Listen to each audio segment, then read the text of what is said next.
I'll do my very best to get this job that I so crave. Everybody does their very best to get those jobs that they so crave. Hello and welcome to another episode of Fanzone Debate. First match post Mayhem at the Multiplex 5. We are back with some regular matches here for you.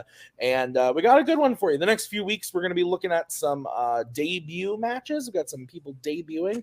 They were just like barging down my door like, Tim, I must debate. No, I'm kidding. They signed up on a post. Hey, no, I'm very excited about this, though. It's always good to get fresh blood on the roster for debate and see what someone new could bring to the table. And we got some good players here today. We got Bill Cariola going up against Chadwick, who's last Webb. There it is. I almost forgot it, but I got it. Going up against Chadwick Webb. So very excited about this one. Kirk, you are here to help judge this one. How are you doing, sir? Let me unmute. I'm doing well. I'm excited to be here. Like you said, it's always fun to see new people. It's going to be a good match. Bill, we all know Bill could talk. We've seen what he could do. It'll be interesting to see what he does in the situation, how he focuses that. And then Chadwick's been around for a while now, but I don't think he's been given an opportunity like this to talk and to let his personality really shine. So I'm excited to see that as well. And I think it's going to be a fun match. And Brian, you are here as well, sir. How are you doing tonight? I'm doing pretty good. I'm glad to be here today. I've been judging for a little while now, and they've all been fun to do. But you kind of hear the same people over and over again. It's like you want to hear some fresh blood, hear some new voices. Yeah, remember when Cody debuted? That was fresh blood, right? We had never heard him debate anything before. No, I actually. So yeah, it's funny because Bill, like we've said. We've seen Bill talk. We've seen Bill play trivia and be quite successful. But I haven't seen him debate. If he has in another league, I don't know. But I'm excited to hear what he can do if he can channel that energy into a debate. But you said Chadwick's been around for a while. I don't know Chadwick. I think I'm friends with him on Facebook, and he signed up for this post. He's asked me about Fandom, maybe. I don't know. But I'm excited because I know nothing about Chadwick. So he is a wild card, and in a debate format to me, that could be really interesting. So I'm excited to see what happens. Let's talk to the players right now, starting with Chadwick. Chadwick, welcome. Hi. Thank you. You signed up on a post. You said, I want to yell at people. Now yeah. You're here. And you're going up against Bill. What do you know about Bill, and are you excited to play Bill? Yeah, specifically for this league, I'm very excited because I have watched quite a few episodes. I really dig the format. It's very different from what I'm used to because I am a little bit, I've played a little bit over in the TMG movie battleground sphere of things, and I've been pretty successful over there. So I'm excited to do this format. Not only is the format different, but the types of questions you guys ask are very different. Normally, I'm maybe study whole movies or whole franchises, but this is what's the best scene or something like that. I'm like, ooh, okay. So that's a little bit more niche. You have to stretch a little bit there. But Bill specifically, I've only, I think, interacted with him twice. Once on One Gotta Stay, Amaru Moses channel show. And that's where I found out that I think Bill really hates Scream. Spoiler alert, that may or may not be a strength that I picked. So I'm interested to see how that one's going to go. The other thing that I interacted with Bill on was Rank 'em, where we did really, really, really bad but fun movies. And I wasn't very good on that one, but he loves that type of stuff apparently. I know he can talk a lot. So, I am interested to see how he brings it to the world of debate and to see how I fare in this specific league. Thank you very much for having me. Yeah, by the time this airs, you can already check out Bill Cariola on the Logged It episode of Guilty Pleasure movies as well. So there you go. All right. So Chadwick, thanks for being here. Let's talk to the aforementioned Bill. Bill, welcome. You love to talk in a hilarious and awesome way, and I love it. And so when you signed up for this, I was like, I need to get Bill a match. Little did I know I was sending you someone who remembered specifically everything that you hated in life. So I'm sorry about that, but I'm excited to have you here. How are you doing, Bill? Fucking Harry Potter. Oh, I'm glad you all have video evidence of what's going to be the fucking worst day of my life. So I am furious, more so than normal. So this is going to be a fucking evening, kids. So strap in. I'm fucking real bad. So. All right. Well, here's how the show is going to work. There are going to be 4 prep questions based off of categories that the players drafted, to one category of fandom, one category of Warzone for each player. And they're going to debate the questions that we gave them on those categories before our very souls this evening. At the end of the question, Kirk, Brian, and I will write on our handy dandy boards who we thought won that point. Best 2 out of 3 points votes wins the point, and the first person to 3 points wins the match. If we're tied after the 4 prep questions, we will go to a bonus speed round question. Oh no, what could that be?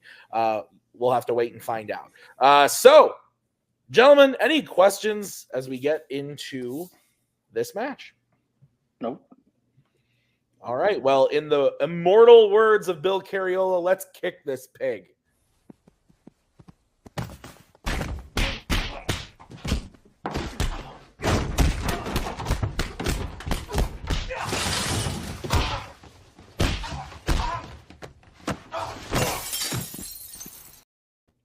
All right, we are going to kick this thing off with your first category, which is going to be the category of the Wizarding World. And the question is, who is the most annoying character in a Wizarding World movie? Most annoying character in a Wizarding World movie. Chadwick, you drafted this. That means you get to go first. So you're going to have 1 minute to open your argument when you start talking. Normally, I don't like to go negative on Wizarding World because I love it so much. But with this one, I knew exactly who I had to pick. It's Dolores Umbridge. I had to pick her because she does so many things that is like annoying, infuriating, just like one of the worst characters ever. Worse in the sense that she pisses everyone off, the audience, the teachers, the students, the centaurs, pretty much everyone in this movie she pisses off. What does she do that's so annoying? She basically tries to insert herself into the school, change everything about it, get rid of Quidditch, basically torture students. She does all of this stuff in the name of, I don't know, she thinks she's right or whatever. But basically, the other stuff that's very annoying about her is her mannerisms, her look, just everything about her, her high-pitched voice, the little cough that she does when she wants attention, the little smile that she does. Everybody basically hates her, and no one is as annoying as she is. Right. Order of the Phoenix was my movie. Order of the Phoenix was my movie. Strike it from the record. We are strict over here at Multiplex Fanzone Debate. Bill, you have a 1 minute opening now. If I could have right before, just 1 second. Yes. All right, here we go. Oh. Okay. All right. All right, you ready? Now I'm properly ready to talk about it. All right. 1 minute when you start talking. If there's anything more annoying, it is Lavender Brown. This bitch is just a cancer on the film she's in from start to finish. She is annoying. She is clingy. She is completely not self-aware, and just everything about her makes my shit curdle. She is like nails on a chalkboard.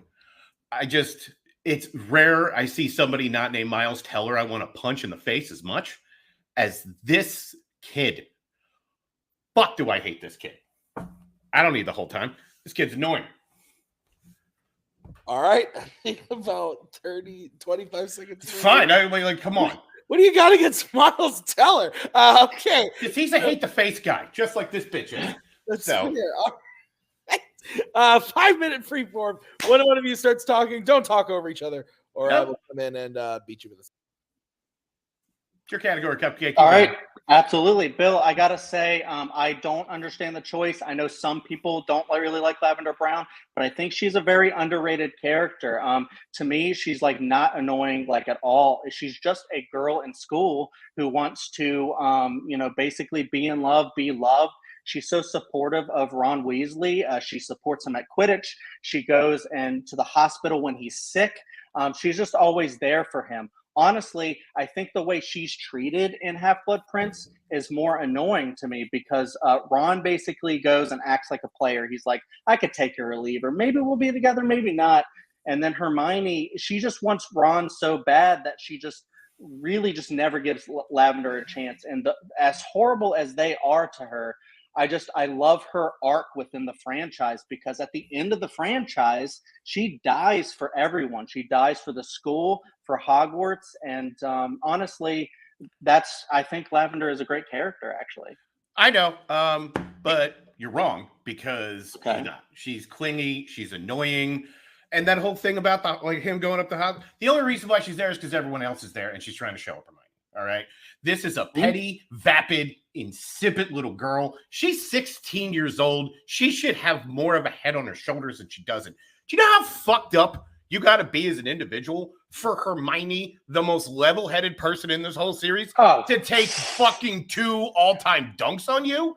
And first off, I think you're also conflating evil with annoying, and they're not the same. Umbridge is unsettling. She is unnerving. She is calculating. She is not annoying.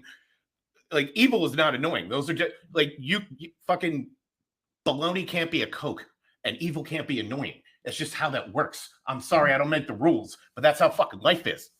I mean, I definitely see what you're saying. I definitely disagree. First, I want to touch on the Hermione thing. Hermione was pretty annoying from the start, and Hermione flips out on Hermione flipped out on Trelawney. Hermione flipped out on Lavender Brown. I think Hermione has kind of a short fuse a little bit.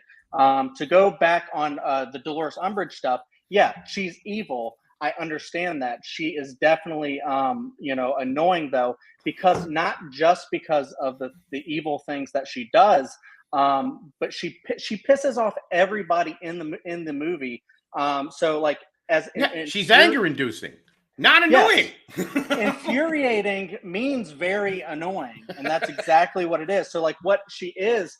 She annoys when she's in Hagrid's hut, basically trying to tell him how to do his job. He'll be doing his speech, his lesson, and then she'll just go in the corner of the room. In her office, where she does torture people, she has a bunch of cats on plates just meowing. The way she clinks her little things and all the clothing that she wears, and just the smile on her face that's so smug she knows she is right. That is very annoying. You know what's really annoying? When some kind of tragedy happens and some soccer mom's got to think oh my God, this is upsetting me too. Let me post something on fucking Facebook because I need to somehow make this about me. And then seeing this rag of a little girl run in, her boyfriend's been poisoned, and her first thought is, why didn't anyone call me? Why didn't anyone think about my feelings?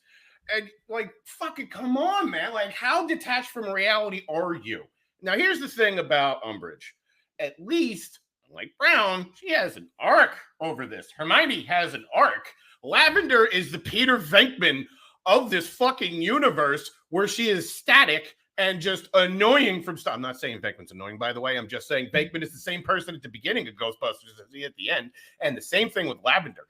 Just every scene she's in, she just sucks the life out of it. I told Harry Potter fans, and this was a no-brainer contest. They're amazed that I had to have answer this. Lavender Brown's awful. It's not every Harry Potter fan. Maybe there's some, but every Harry Potter fan thinks Dolores Umbridge is the worst. She's so annoying. She annoys everybody in the franchise. Lavender Brown is a sweet little girl. The reason why she goes up and says, why didn't anyone call me, is because she's so concerned for Ron. You said Umbridge. Umbridge does not have an arc. Umbridge basically gets what she deserves. Hold on. You've been able to talk. Evil. Umbridge basically gets what she deserves at the end, but then also she keeps appearing in other movies. She keeps pissing people off. through other movies. And Lavender Brown's only in like Lavender 5 Brown needs to get minutes of punched in this the face. movie. All right, Bill, we're going to start with you. 1 minute closing when you start talking. Sure thing. All right. I can't stress enough how much Evil was not annoying. Evil was just evil. And Staunton is doing too good a job at making you hate her. And that's what she is supposed to do. It's like any good heel in wrestling. You want to see her get her comeuppance. What Lavender Brown manages to do is just destroy. If I got to hear Wan Wan one more time, I am going to take a bat and punch Joanne in the face repeatedly in public for the month of August. Like, it is just unnerving. I can't stand it. So excuse me while I go vomit, to quote Hermione. Thank you very much. And please tip your waitress and fuck off. Okay. We're going to have to pause for a second. Sure. My internet cut out really, really bad, so I didn't hear anything Bill said. I heard him at the end sit back and slam a drink. So I figured you were done. You're done? You're good? I'm done. Okay. So I will have to go back and listen to him on the replay. We're going to go to Chadwick. But I have to go back and listen to what Bill said because I missed all of it. So we'll cut back in and we'll just do that after Chadwick goes then. So 3, 2, 1. All right, Bill, ending a few seconds early. We are going to move over to Chadwick for his closing. You now have 1 minute to close your argument when you start talking. Lavender Brown is misunderstood. She's a hero at the end of the franchise. In this one movie, she's barely in it. She's been maybe 3 minutes of screen time. She says Wan Wan, I think, only once. She's always there supporting Ron. I think Hermione and Ron are ridiculous the way that they turn this little girl away. And she's a really sweet character. She just wants love. With Dolores Umbridge, everything about her. I understand he's saying that evil is not the same thing as annoying. I disagree. I think she is infuriating. She pisses off McGonagall. Dude, come on now. She pisses off teachers, centaurs, students, everybody. She tries to change everything. She takes away Quidditch. She tortures Harry. She basically, and everything about her with her little smile, her throat clearing thing, her little laugh just to get attention. That's what's truly annoying. And I think that, Dolores Umbridge is just one of the worst characters. Yeah. Time. Okay. So we will bring in the judges. And I am definitely. Yep. Hey, internet's fun, isn't it? We're back, and we're gonna get the judging done for this question. So I thought this was good. I thought that a lot of this worked for me on both ends. Like, this was actually pretty tough for me. Like, I think that I went with Bill. I did. I thought Bill's closing was probably the weakest part. Just I don't think he added much to it other than the Wan Wan thing made me laugh. But I thought Chadwick did a good job of kind of taking that down, as she only says it a couple times. But I think Bill did a good job of explaining why Lavender is just purely annoying, kind of using like real world things to explain to me like why that would be annoying, like helping me equate it to be annoying. And I thought he did a really good job of explaining like the evil versus annoying thing. And I think that Chadwick did a good job of explaining the annoying parts about Umbridge, but he also spent a lot of time talking about like the evil stuff she did, which I didn't find annoying. It just seemed evil to me. And I thought Bill hit on that really well. So like, yeah, the cough thing and like the cats, like, sure. But like all the other stuff that Chadwick was talking about was more on the evil side of it. So I thought that really worked. That really worked for me. Although at the end of the day, I think I agree with Chadwick more. I did vote for Bill. So Kirk, where are you leaning? I went the other way. I went with Chadwick. I feel that they both did well. Bill probably picked the right character. And I knew as soon as we started talking that this was going to be all about semantics. And Bill brought up the evil versus annoying thing. And I think at that point, Chadwick did a good job to fire off a lot of things that actually were annoying, not just evil. And I think Chadwick did a good job of kind of putting a spin on, looking at Lavender from a different light. And I think it's just a matter of where Chadwick, I think, probably has a little deeper, knowledge of the subject matter. And that worked out to his advantage because he had, more examples of things. So it's close. Bill brought a lot of passion, and he did a good job. But ultimately, I went with Chadwick. Okay, Brian, you're deciding this one. Where are you going and why? Well, I honestly don't even remember who Lavender Brown was in this movie, so I had to depend. So, rightfully so, I got to depend purely on the debate and what they were presenting or how I saw this person. I think that I know that Bill's defense of Umbridge or attack on Umbridge was that evil isn't annoying, which it's true. Evil isn't inherently annoying, but I thought Chadwick came back pretty well from that, saying evil, she can be evil and be annoying as well, and here's all the reasons she can be annoying too. As far as Lavender Brown, I felt like while it sounds like she may have done a lot of annoying things, being clean, things like that. I think that Chadwick painted a good picture for me of why she wasn't. She may have been annoying in some ways, but she, it was because of the way she was treated. She kind of redeemed herself. She had a purpose, and so I actually ended up going with Chadwick. All right, so Chadwick wins the first point. I do got to say I had to keep this out. Don't listen to Chadwick's lies of saying that Lavender Brown died for Hogwarts or anything. You just fucking see her laying there dead. Come on, Chadwick. Don't feed me bullshit. Anyway. Well, Bill's got to respond to that thing, so I'm just going by the debate. Maggie heard him say that, and she goes, what the hell is he talking about? I said he's bullshitting, Maggie. I love it. Anyway, we're going to get into the next category, which is going to be, it was drafted by Bill. This is in the category of musicals. And the question is, what post-1990s musical has the coolest musical number? So, Bill, you get to kick this one off. You got 1 minute when you start talking. So we all know how much I fucking love a good musical. That's right, I do. So musicals are garbage, and I kind of hate them. But if I have to go for a musical number that is, bar none, the coolest shit I've ever seen, it started my life around from Annie and the Apocalypse. And if you haven't seen it, it's a fucking gem. Not only is this song just absolutely catchy as hell, the number is wonderful, and just everybody singing in it is glorious. You have the added bonus of an entire zombie outbreak happening in the background. So while this young girl is just singing about, hey, it's a brand new day, and the mailman's getting his fucking intestines eaten out. Now, if this doesn't scream absolutely 100% in my fucking wheelhouse, I don't know what does, because it is just an absolute delight.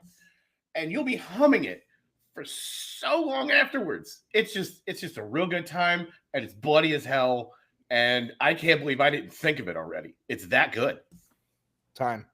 All right. We're going to move over to Chadwick, who has 1 minute to open his argument when he starts talking.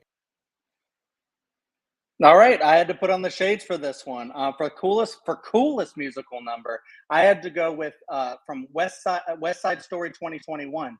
Cool. I went with this one because, in name, the title is cool, but also I feel like the themes of the number are very, very cool, because what this is well, first of all, West Side Story, Steven Spielberg directed the shit out of this movie, Best Picture nominated, but the number itself is basically Tony coming to talk to the street gang, the Jets, to basically say, don't take that gun and go into the fight with the sharks. Instead, come hang out with me, smoke some weed, drink some beer, and go to the zoo. And then they have like a whole number fighting over this gun. It's dangerous. It's thrilling. The choreography is fantastic, and it's very, very. All of that stuff is very cool. All right. 5 minute freeform when one of you starts talking. You pick cool because the question was asking for cool. Wow, you just must be in some kind of fucking Suicide Squad, son. Jesus Christ. All right. Not for nothing, this was done better than the original. Like most things are in life. And also, funny enough, Ansel Elgort, number 2 one guy I most want to punch in the face. Just because he is. And in this scene, it really is happening, because, not for nothing, he's getting circles work the fuck around him because Mike Feist is a better dancer and a better singer. This whole thing falls apart, feels flat. The reason why I love mine is because it is funny, it is scary, and it is lighthearted and somehow also dark. Those are 3-4 really different hard things to pull off. And this thing manages to, like, this whole scene is a microcosm for, it's like the film within a film. It's a mini film itself, basically explaining the premise. And it is so much fun. This is boring. I'm sorry, son. You had 20, 30 something years and this is the best you got? All right. So I'm going to go and I'm going to talk now. Yeah, go for it. Go ahead. I think Ant and the Apocalypse is a very, very fine movie. I'm glad that you love it. This sequence doesn't scream cool to me. It's definitely silly. I will give you that. It's very silly. I think there are some interesting things they do with these zombies, but it fizzles out hard. The second half of this number has almost 0 zombies in it. The choreography is very, very basic. I don't think it was directed that well. I think the zombie, like the zombie makeup and the zombie acting, were not done very well. And what they do is they kind of betray the seriousness of these zombies. Like they're kind of killing at first, but then they have one basically being hit with backpacks by like 2 little girls. And I'm like, what is this? What are you trying to go for here? It feels very uneven. And, you know, so it's just not cool to me, that specific one. For a defense of West Side Story. Come on here. All right. First off, if you like, Okay. All right, you're gonna hitch your wagon for the cool thing on Ansel Elgort. That's the way you're going. Jesus Lord, man. I'm sorry. Like, this scene does not work because it's the entire time, everything about it falls flat. Just the acting falls flat because he takes me out of it because he is not that good. And it just shows every time he's got to do anything with Feist. This guy is fucking working a circle around him. So he sings for like 10 seconds and outdoes him immediately. And the whole time I'm watching this, I'm thinking, wow, fucking Robbins and Weiss did it better already. Like, So- yeah. What? You're going to tell me they didn't? Go ahead, tell me they didn't. I totally disagree. See, unlike the remake, the original actually won Best Picture. Can I say something, buddy? Yeah. I understand. Picture. Look, we're not talking about the movie. We're talking about the scene. And I understand. Look, I have to say this. Ansel Elgort, I don't support him as a person. I think he's fine in the movie. I really like Tony as a character. I think in this sequence, he does a very, very good job holding his own against all of these fantastic dancers. Like I said, the choreography is fantastic. The music itself, the backing it's jazz. And it's, I think jazz it's white is one people of the cool, jazz. It's I fucking think it's insulting. They are dancing fantastic to it. I think music can be for anyone. I don't think that you can racialize an entire genre. I mean, you can go ahead, culturally appropriate. But anyways, I'm all I'm saying. Look, if you want to culturally appropriate, that's what I'm saying. Is the first one. That's what that was. This one basically elevated everything from the original movie. What I love that Spielberg did with this number is he took it and he moved it from where it was originally after the whole thing about the battle with the Jets and the Sharks. So here's the thing. They hold on, didn't elevate. No, you've talked for 2 fucking minutes, man. Time by time here. All right. He didn't elevate anything. He barely couldn't even improve upon the original source material. Disagree. Disagree all you want, but I'm fucking right, and the Oscar says I'm right. It does not. Just because it's it not as didn't good as win the Best original. Picture? It's not as good as the original. And It was at least in nominated my for Best number, Picture. I have 2 actually capable singers and dancers that are working together, and They're everything not just doing works. that great The of a horror job. works. The songs kind Hey, of. you know, it's my time to talk now, bud. Go ahead. Thank you. I got 2 Talk. capable people in my scene. You got maybe 1. Maybe. I got a whole crew of people doing a fantastic The job. scene They're rests all on theater 2 actors, too. people, and one of them isn't doing it. And Ansel Elgort is a good actor. Like, Ansel he's not a Elgort great kissed the person, but fattest he's part a of my good ass. actor. Look at He Baby is. Driver. Look at Fault in Our Stars. The dude is a good actor. He's great as Tony. And I love the my fact that what God, you they're were doing. shitting He in my is mouth great as and Tony. calling it a Sunday. I'll Are you continue serious in my right now? thing because I need. Oh my something God. that you're gets away from right. me the whole time. Time. Oh my God, guys. All right. Chadwick, we're gonna start with you. 1 minute when you start talking. Look, I mean, the only thing that he could really talk about is Ansel Elgort the entire time because he knows that mine is a really fantastic scene, a very fantastic number. It was done originally in the 60s, but then I think Steven did so much better with this one. He moved it so that thematically, it's one of the coolest things that a friend can do for another friend is to stop them from going and facing the sharks with the gun. And Riff dies because of this. So, he wanted to do the cool thing and help out a friend. It has jazz. It has these street gang that's dancing they're doing. Fantastic. The choreography is way better than Anna and the Apocalypse. No one really talks about Anna and the Apocalypse because it's trying to do what Shaun of the Dead did so many years before, and it just doesn't do it as a great job. The zombies are only in half of the number, and then the rest of the number is just them just like, and it's just like not really that interesting of a scene in general or a movie, to be honest. And mine is just cool as hell. Time. Okay. Let's move over to Bill, who has 1 minute when he starts talking. Colorizing It's a Wonderful Life doesn't make it better. And then remaking a Best Picture winner doesn't make it better. Steven Spielberg has shown in the past he has some holes in his game. And I don't know, maybe the fact that even he couldn't make a fucking Jurassic Park sequel that actually works. He is not up to task here, and it shows in this scene because it's better than the original. And you can harp on that all day you want, but the hardware speaks for itself. One of them won an Oscar, and one of them couldn't come up short. The scene doesn't work. Mine works instantly. It's still funny. It's still entertaining. It's still just frightening. Both Ella Hunt and Malcolm Cumming are fucking working circles together. They're a great team. They are like, you just fall in love with their characters, just everything about it works, and then the whole thing comes crashing to a halt when they almost get bit by a zombie.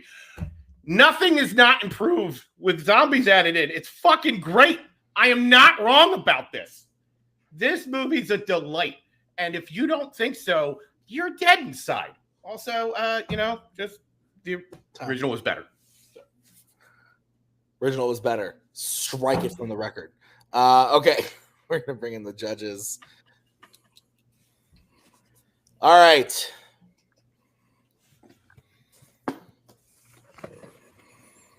Bill, why'd you pick musicals if you don't like musicals? Because I already knew I was going to hate everything about it, so I might as well shit my pants and dive in and swim. Enough people have made him study them that now he knows them back and forth. Yeah, that's fair. Are we good, judges? All right, Brian, you're going to kick us off on this one. All right. Well, for me, most of this debate was made in the opening and closing arguments. The middle was just a lot of yelling over each other, and just I kind of lost track of everything going on in there. But for me, I think that I went with Bill on this one, because he gave me a good picture of why an apocalypse is cool. Whereas I think that Chadwick got a little caught up. He's talking about the choreography and the direction and all these things, and that might make it why something is a better made film, but not necessarily what makes this scene cool. And and when he tried to attack an apocalypse, he was talking about, well, the kids, take away from the seriousness of it, and it's like this has nothing to do with the coolness of a scene. So I just thought that Bill argued the cool angle better. Okay, I'll go next. If I was being very biased and giving my personal opinions, Anna and the Apocalypse is a bad movie. Cameron Holtzman, you are dumb. I'm glad he wasn't here. He was supposed to judge this originally, and then I swapped him out for Brian, so that was probably for the best. And West Side Story is really fucking good, but I did go with Bill because I agree with Brian. I think Chadwick did a good job and clearly knew what he was talking about. But again, I think it was just a little misguided in the sense of talking about the choreography and the direction. And I thought Bill, when we got into the Ansel Elgort stuff, he basically made Chadwick fight a fight that wasn't the question and started getting Chadwick really riled up about Ansel Elgort and jazz and how many Oscars the movie won instead of talking about which scene was cooler. And I thought Bill aptly explained why his scene was cool and why the other one wasn't. Kirk looks like he strongly disagrees with me. So yeah, I don't know what debate you guys are watching. Chadwick right away with this. Well, first of all, Soprano fights are hard. These guys used a lot of adjectives. I think they used cool the least. So nobody made a great argument for coolest. But I think Bill's the one that got tripped up. Bill's talking about Oscars and remakes in Jurassic Park. Chadwick at least was giving me some things. He's talking about music and choreography focused on his scene. I think Chadwick got robbed here. No, fair. All right. Well, that's why we got 3 judges. So we are all tied up 1-1 as we get into the next question, which is going to be drafted by Chadwick. This is in the category of horror films. And the question is, what is the best kill in a Scream movie? So Chadwick, you are going to get to go first on this one. You got 1 minute when you start talking. The Scream franchise is filled with amazing kills. The one that I went with was the Maureen Evans kill from Scream 2, played by Jada Pinkett Smith brilliantly. I love this kill so much because Scream 2 had so much to work against because of the fantastic nature of the original Scream. But I think what they did with this is so great, is that they created the in-movie Stab franchise that's based on Scream. And then what we get is this couple that's going to see this movie. And then Maureen Evans basically gets killed by the killer who's impersonating her boyfriend that was killed in the bathroom earlier. And the performance that we get from Jada Pinkett during this kill, we get to see the kill from beginning to end, from when she's stabbed to when her eyes are glossed over dead. And then we get a couple seconds before the credits scene to really focus on her performance. And she crushed this. This is just like the best kill in all of Scream. All right. Let's move over to Bill, who has 1 minute to open his argument when he starts talking. So I went with Drew Barrymore's in the first one. So now when I first saw the trailer for Scream when it was coming out in theaters, I remember very vividly at that moment, there's the phone call and Drew's on the phone and the guy's like, so tell me like, what's your name? He's like, why? Is it because I want to know who I'm looking at? And this weird chill fills the room. And I remember seeing that and just what an amazing tense scene that few people like Wes Craven could do.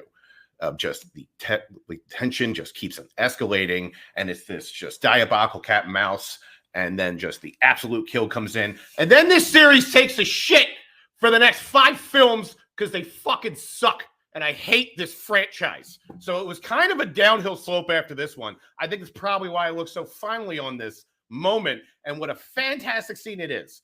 It really is. I mean, you got Drew Barrymore, who's like acting the hell out of it. I just love everything about it. It's just so tense, so tight, so well done. Kudos to all involved on this one specific thing, just to be clear. Time.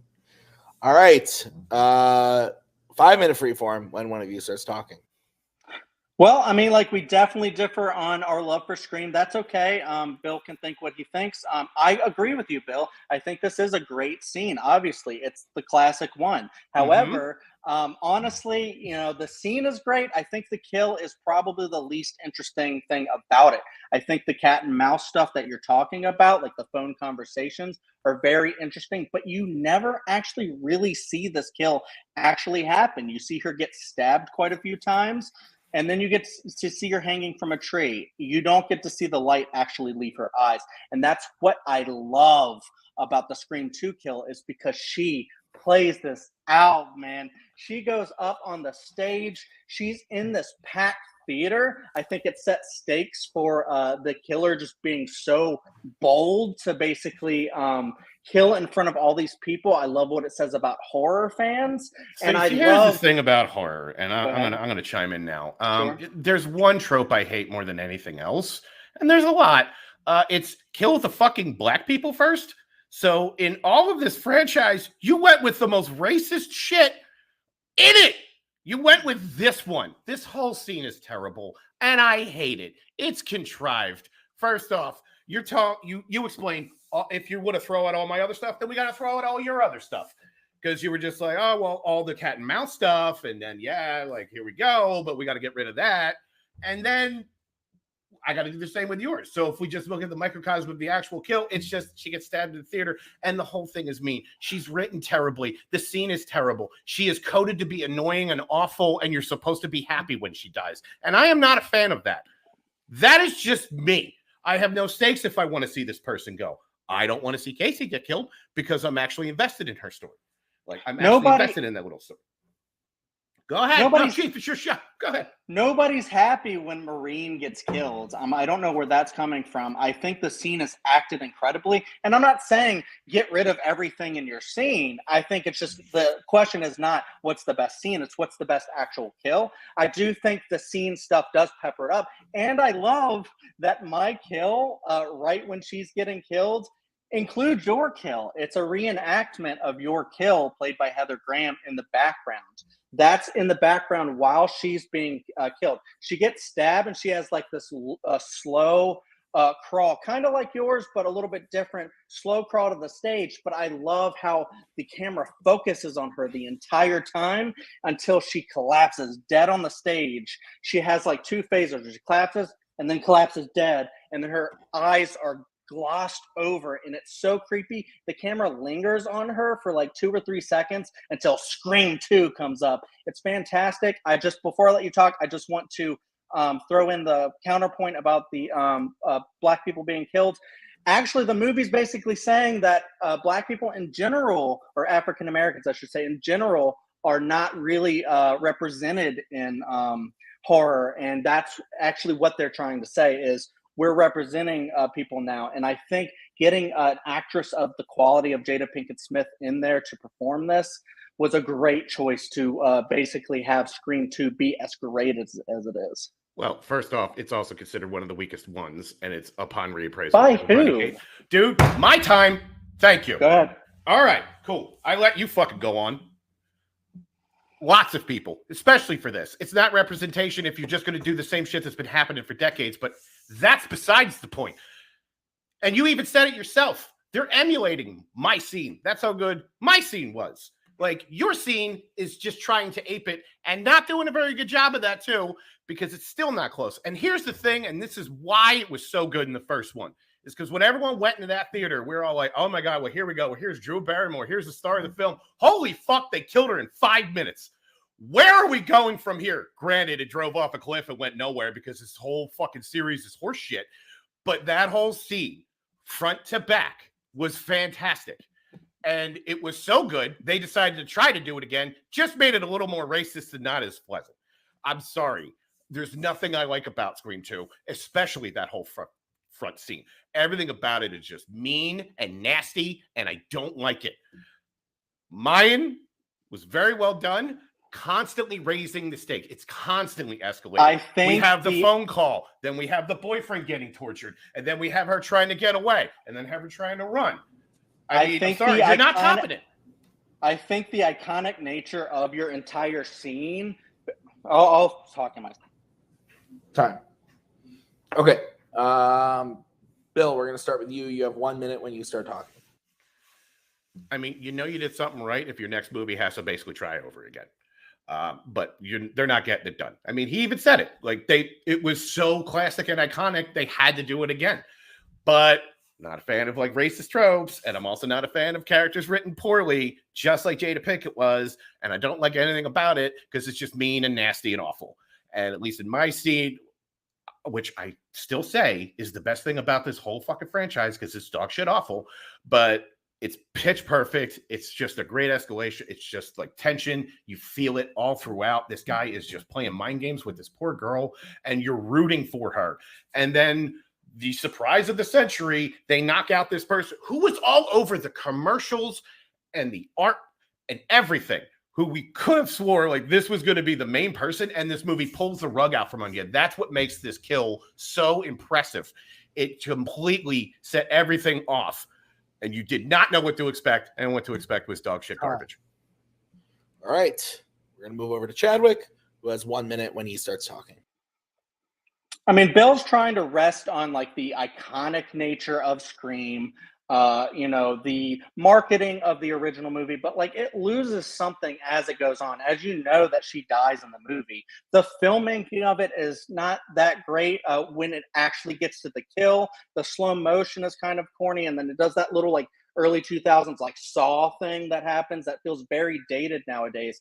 The reason I mentioned that they do it again in Scream 2 is because that's what Scream does. It's meta. It's creating a franchise that sets up, how the rest of the film is going to go. And Jada Pinkett really sells this. I don't buy any of the whole racist stuff that he's trying to sell because it is not a racist movie.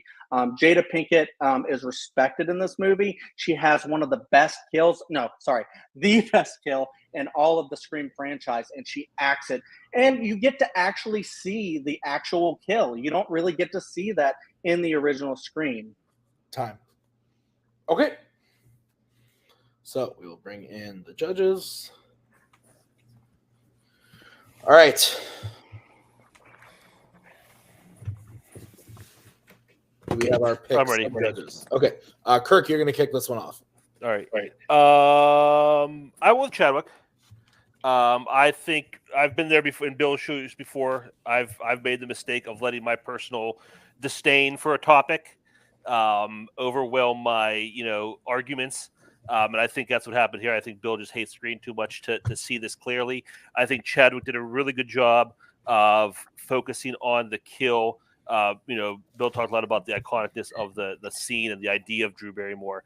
But I liked, Chadwick being very specific about, the light leaving her eyes and seeing that.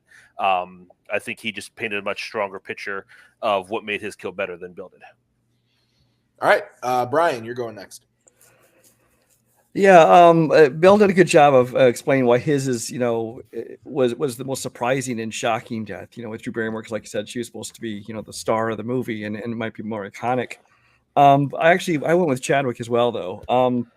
First of all, I didn't buy into the whole racist angle, and I think Chadwick was smart to not get pulled into those weeds on this one. He kind of made one comment on it and let it slide off the side, and didn't let him get pulled in, mired up in that.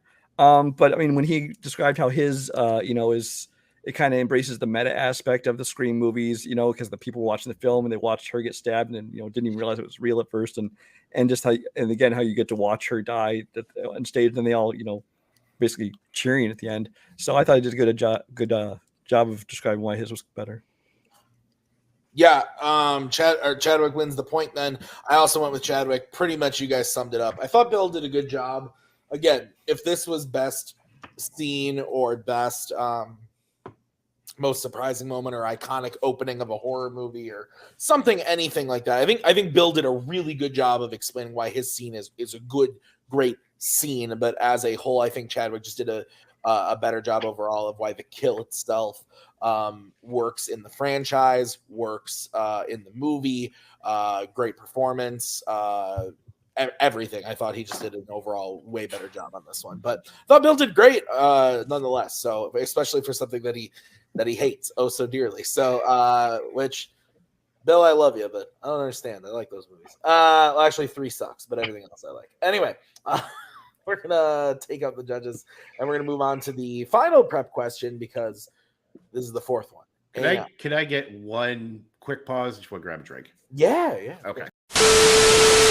All right, so we're going to move on to the final question. Bill needs to hit this in order to send it to the speed round. So this is drafted by Bill. This is the category of James Bond, and the question is, what is the best action scene in a Roger Moore James Bond film? So, Bill, you are going to get to kick this one off. You have 1 minute when you start talking. Let it be known, I am a Roger Moore apologist, just to be clear. And I was going to give myself something fun to talk about. And the thing I like about the Moore Bond films is just the stunts and the action. And it was a constant escalation.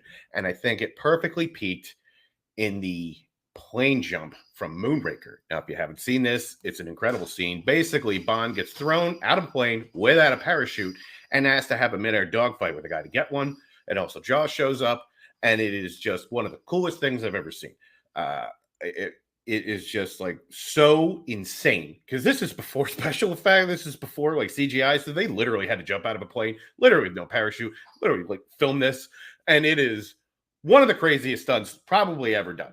I can't say enough good things about it. It is just like pulse pounding watching this happen. It's like 2 minutes of adrenaline, and it is bar none the best action scene in a Bond film from lore. Yeah.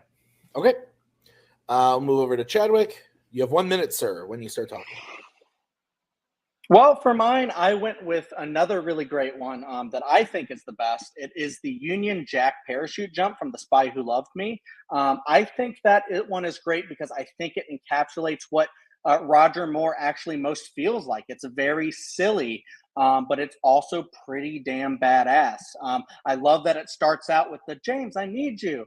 She's like sleeping with some girl. Turns out she's bad. And then he goes, so does England. And then he has this whole like mustard and ketchup get up. And then he just goes out on the slopes. I love how he's skiing down. I love the cuts to him. That looks like kind of cheesy, tongue-in-cheek CGI, not CGI, but green screen. I love the barreling down, high-speed skiing. I love how he uses a Bond gadget, a ski thing, as a gun. That's really fantastic. Sets up really great things for later. And then the final jump is fantastic, and I'll talk about that in a second. Okay. All right. All right, guys, 5 minute freeform when one of you starts talking. So the thing about mine is, and this is why I love it, it is like a perfect encapsulation of the Moore era Bond, because it's like the whole playful opening with him and the fucking like stewardess, and like, oh my god, let's do this, and then it turns into a fight on a plane, and then all of a sudden he's just like out in the midair without a parachute. And I feel like they did that a lot with Moore, and it was like constantly trying to one up themselves like all the time. I understand what you're saying about yours, and I think they improved it here tenfold. Because yours is like it leans a little too silly for me, and plus that banana yellow suit has aged so poorly. It is just hideous, and I can't stand looking at it.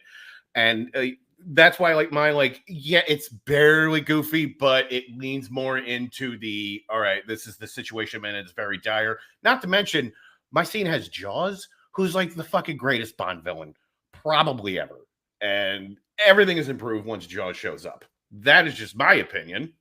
I don't know. Well, I mean, like for me, okay, I get it. I think yours is good. I really enjoyed watching it. I enjoyed watching mine more. Going over to the Jaws thing, I mean, it's not like he talks or anything, and it's not like this sets up really anything for the rest of the film, I don't think. It's one that just basically just happens, and it's just another like Bond versus Jaws thing. Mine actually sets up like a whole thing. The guy he shoots with the Bond gadget, which I don't think there's any Bond gadgets in yours, which I think is really cool for mine, is that it sets up stakes later where the woman that he partners up with ends up being like her like husband or her wife, his wife or something like that. And then it sets up like a whole rift between them. But also I want to get into, because yours has a really cool free fall thing, but mine also has a really cool free fall thing that I think is even better.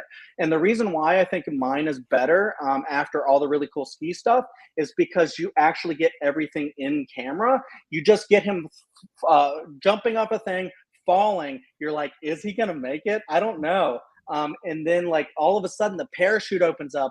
It's got a British flag on it. It's got perfectly timed music, and you're like, yes, he made it. And I just love that so much. With yours, I think they just shot so much like dailies with the skydiving sequences that they had to like edit it really weird. And the Jaws guy, the stunt double for the Jaws guy. Yeah. So here's the thing. All right. Okay. Because I'm a big fan of special effects of films, and I learned about these things.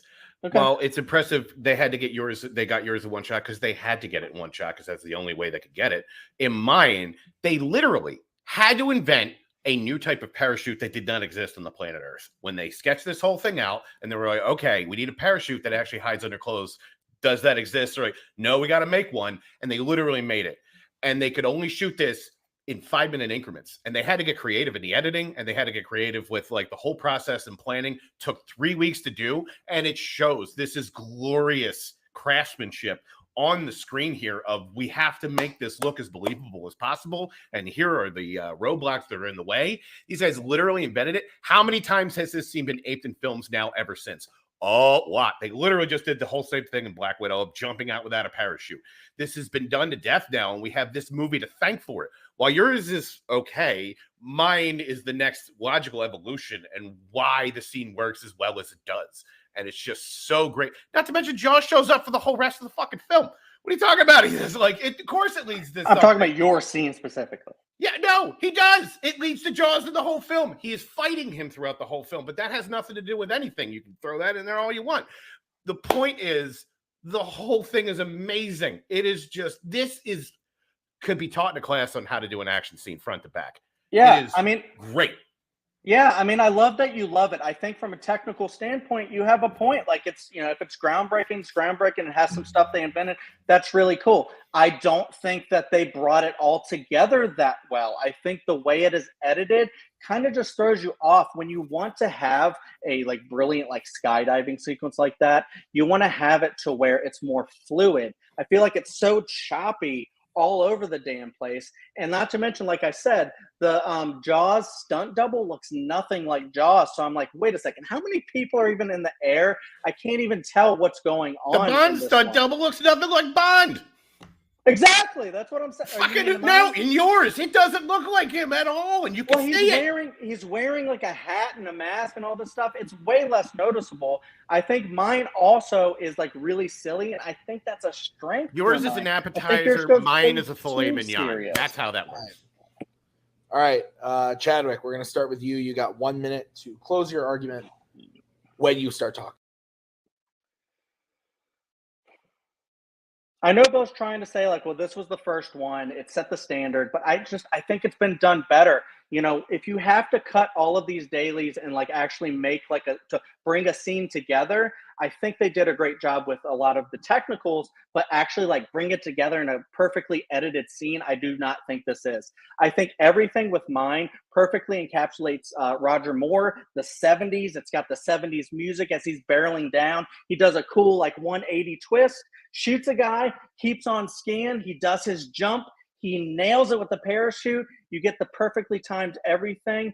And I just love how it starts with the scene. It's Bond's going to go. He's going to support England. He's going to be there and do his mission. It's exactly what he says. It's Bond, I need you. So does England.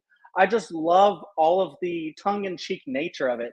And I just think his was poorly done, and you can't really tell what's going on a lot of the times.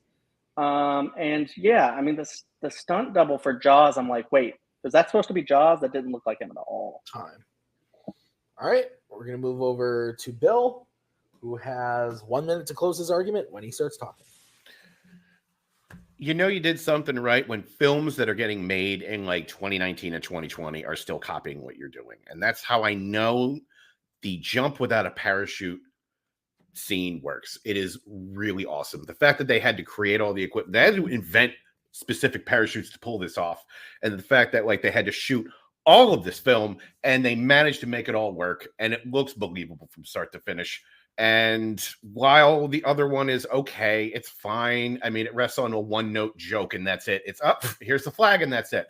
And this one involves a midair fist fight with two different people in air. This is how you do an escalating fight. This is just amazing. I'm sorry. This is why I love the more Bonds as much as I do. And this is a perfect encapsulation of why they cartoonishly make all these things over the top. And he makes it look effortless and cool. God bless you, Roger Moore. Rest in peace. Thank you. Time. Okay. Bring in the judges.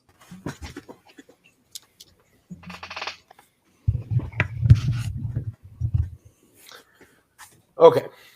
Are we ready? Hold on 1 second. Okay. Got pencil and Bill sucks. And here we go. I'm being funny. All right. I'm ready. All right. I promise I don't hate you, Chadwick. I voted for Bill. You voted for him last round, of course you did. I know, but I always feel bad when I vote for one over the other too much. I don't want anyone to think I hate them, but I did vote for Bill because I thought that I voted for Bill at the end of the day because I thought that Bill, like this was one of the few times where I thought like actually bringing in like the outside stuff into it actually helped me appreciate it with the wording of the question of best action scene, because there were a lot of behind the scenes stuff that made it really, really awesome. Plus the actual like evolution he was talking about with Jaws and bringing him in and the fight, and just like all of Chadwick's stuff against it with like the editing not working and the stunt double. I thought Bill countered that pretty well, but stunt doubles are bad too. And I thought Bill's closing was actually pretty strong of saying like, yours rests on a joke. Like it's fine. Like it's not bad, but it's just like not as cool or awesome as this. But I thought Chadwick did a really good job of explaining that, like the different stuff about like how his scene like impacts the rest of the movie. And but like that doesn't affect the best action scene to me. But I thought it was a good point. But yeah, I went with Bill. I don't know if I'm crazy. Kirk, am I crazy? This was really tough. This could have went either way. I think it bums me out that this is the last prep question because I think both these guys hit their stride on this one. And I think they both did a really good job. That makes it hard because you have to cling to something. And ultimately, Bill, I don't hate you, but I did go with Chadwick. I know again because what I kind of took it from a different perspective that you did, Tim. Because what I clung to. Because they both did such a great job describing their scene and, talking about, they were both really excited about it and, kind of got me excited about it. Bill put so much focus on the behind the scenes stuff. And I think what won it for me was how Chadwick was able to take that and say, well, here's how that actually hurts your scene. So that's what I was leaning on. But they both did this. Like I said, this is the best fight for both of them. Okay. And Brian, where are you going and why? So I agree. I think they both did a good job on this one, especially. I mean, there obviously are a little bit of similarities in some of their arguments, but I think that at the end of the day, it came down to how they were kind of attacking the other people's. I went with Bill on this one. I think that I liked how Bill was talking about, everything they did to make this scene happen. And when Chadwick would attack him, saying, they took all these dailies and they had to edit them all together. I'm like, well, that's filmmaking. And then when he talks about he attacks him about how the stunt doubles don't look like the people, but then when he talks about his own movie with a really bad green screen, says, oh, that's just tongue in cheek and intentional. So I didn't really buy that angle of it. So I went with Bill. That's a fair point. All right, so that means we are tied up 2-2. We are going to go on to a bonus question. Here's how this is going to work, gentlemen. I have randomized between the world of Fandom and Warzone, and then in whatever world was randomized, I've randomized a category. That is going to be the category that you are going to get a question from. I'm going to read the question. Once I have read said question, I will read it again a second time. After I have said it the second time, you can then answer the question. Whoever answers the question first will be going first. You will each have 45 seconds and then 30 seconds. So whoever answers first will get 45. The second player will get 45. Then the first player 30. Then the second player 30. And then we will judge you. So do you guys have any questions about how this is going to work? Nope. Okay. Then we will get into it. The side of Fanzone that was randomized was the Warzone side. And the category, interested to see how we feel about this, was Oscars. The question is, what is the best performance to win the Best Actor Oscar in the 2010s? 2010s. Can we do research? Can I look at fucking who won these awards? Thank you. You can. You can. You said Best Actor, correct? So again, the question is, what is the best performance to win the Oscar for Best Actor in the 2010s? I'll say Daniel Day-Lewis, Lincoln. Okay. I'll take Matthew McConaughey and the Dallas Buyers Club. Okay. All right. So Daniel Day-Lewis in Lincoln versus Matthew McConaughey in Dallas Buyers Club. I'm going to take the judges off screen. I'm going to stay on screen to give you guys your countdowns. So Chadwick, you get 45 seconds when you start talking. I mean, Daniel Day-Lewis is like one of the greatest actors ever. You know, this dude disappears into a role. You know, he definitely defines like method acting. I think he does the best job of anybody I've ever seen do like a period piece biopic like this. He encapsulates Lincoln. He basically takes him over. He's the best part of that movie. Just a lot of that. I mean, there's a lot of talking in this movie, and he makes it interesting. He basically has all of these great speeches with the backing of like the Spielberg music that I just think is so excellent. You know, he has so much chemistry with everybody in this movie. That just like I don't know, it's just like something about him. Just he gets that really like, you know, the voice of Lincoln. I just think he perfectly does this job perfectly. Bill, 45 seconds when you start talking. It's amazing that this is the first and only time that Matthew McConaughey was nominated for Best Actor, and he won it on his first try. Because if you want to talk about disappearing into a role, he looks damn near unrecognizable. He looks like The Walking Dead in this movie. I cried watching this film. He owns every scene he's in. He proves in this just how much he can put into a role when he tries, and he is trying his damnedest here.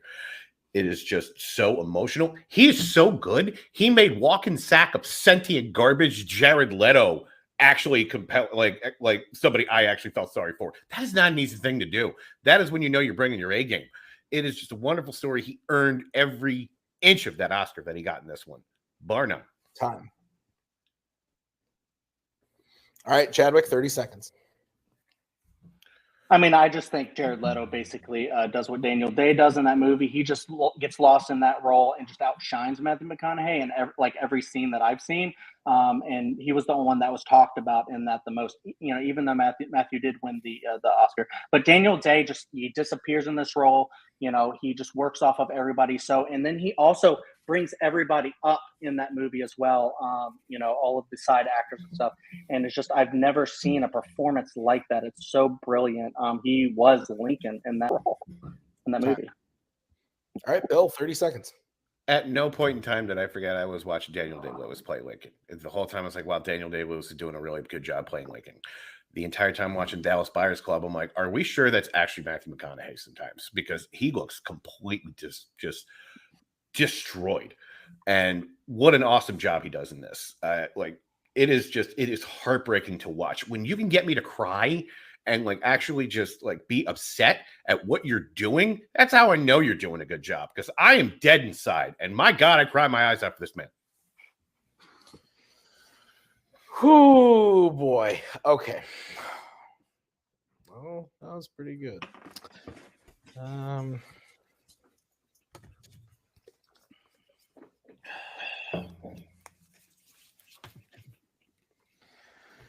Fuck. Okay. And Brian's like ready to go. Am I the only one struggling? Kirk, are you struggling? I definitely am too. This is tough. Okay. All right. Well, mine was an easy choice. I just made one. It was like I was like, oh, this is a why I one. fucking love you, Brian. Yeah, fucking you get it, asshole.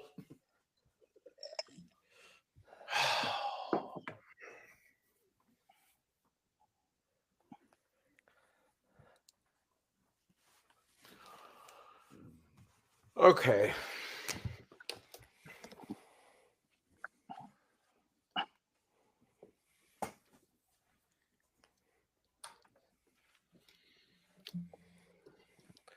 I got it.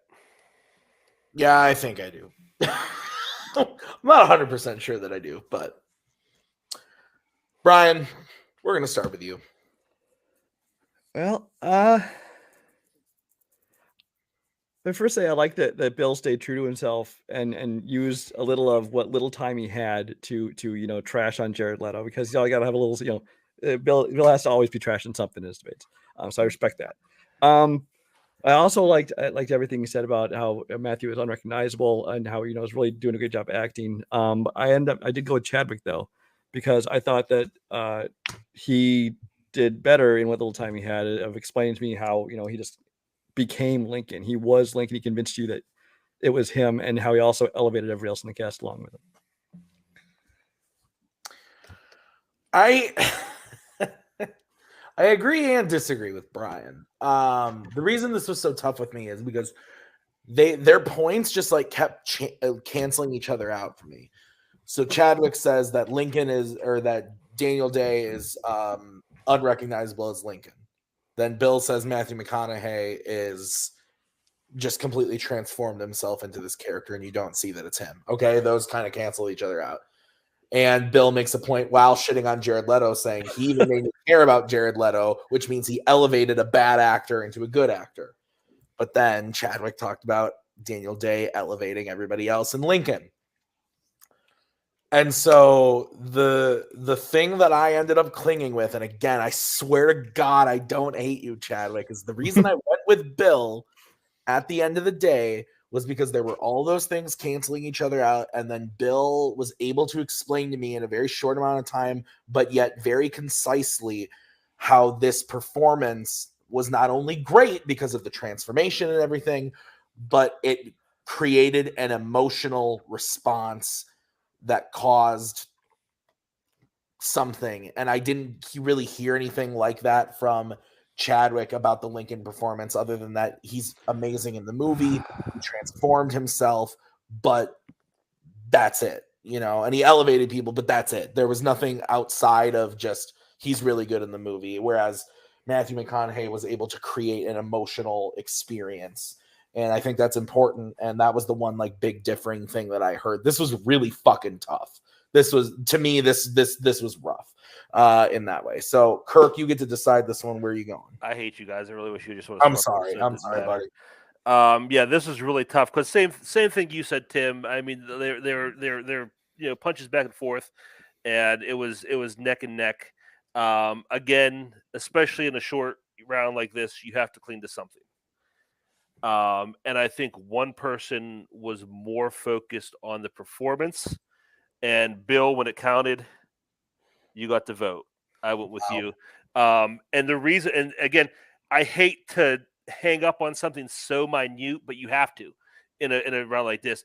What it came down to was, even though I disagreed with some of Bill's points, I couldn't bring my personal feelings into it. Bill was performance. From Chadwick, I heard directing, I heard music.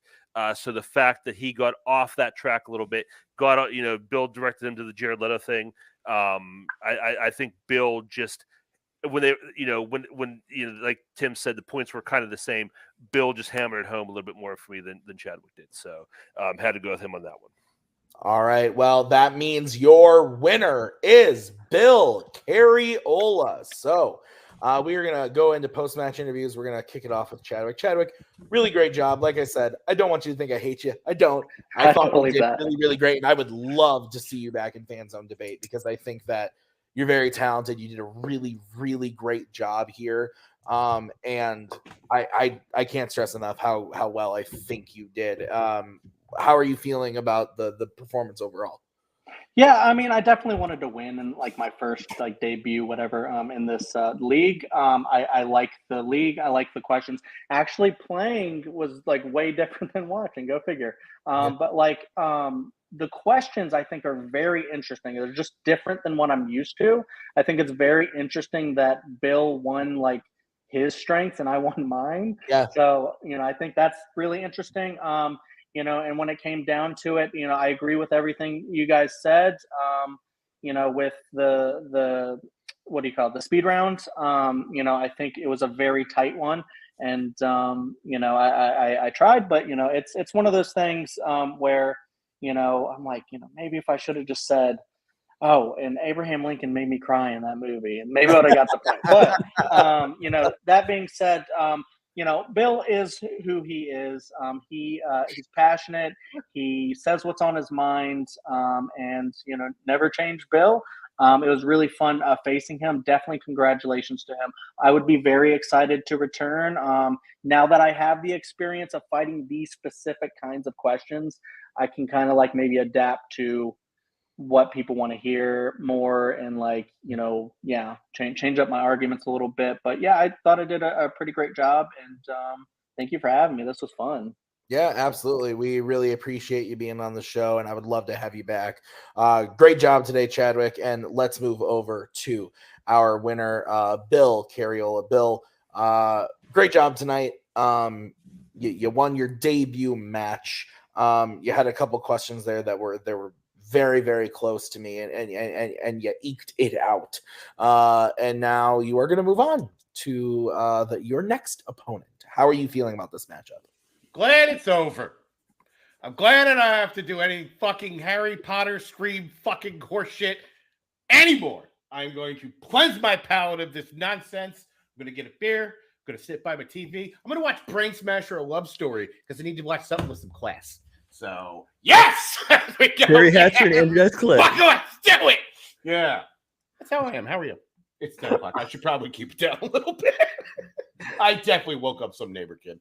What are you gonna do, Bill, if your next opponent drafts Wizarding World?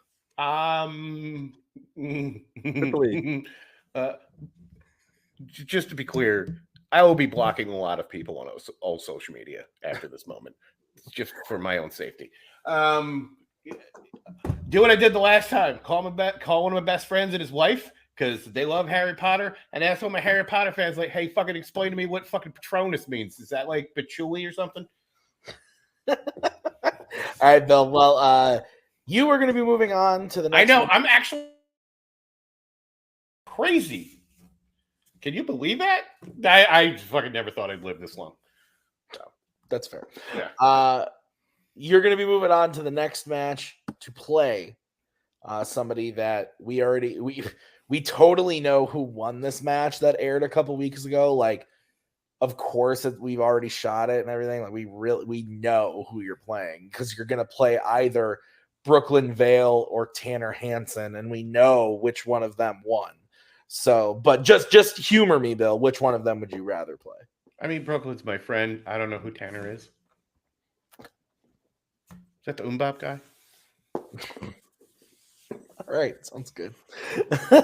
Bill, it's always a pleasure. We'll see you soon for the next match. Looking forward to it. Kirk, why don't we get some final thoughts from you? Yeah, two strong debuts. Like I said, they both started to hit their stride towards the end there. Definitely want to see Chadwick come back. I think he's definitely got some potential. And Bill, I think he did a good job of fighting his fight, and that's why he won. Ultimately, I think he knows how to play the game that he wants to play. So he's going to be dangerous too. I'm looking forward to that next match. Whoever it is, even though we know who it is. And Brian, final thoughts from you? Well, I mean, any video that ends with a reference to Brain Smash or Love Story is a good one, So you got to enjoy that. That's just true Bill right there.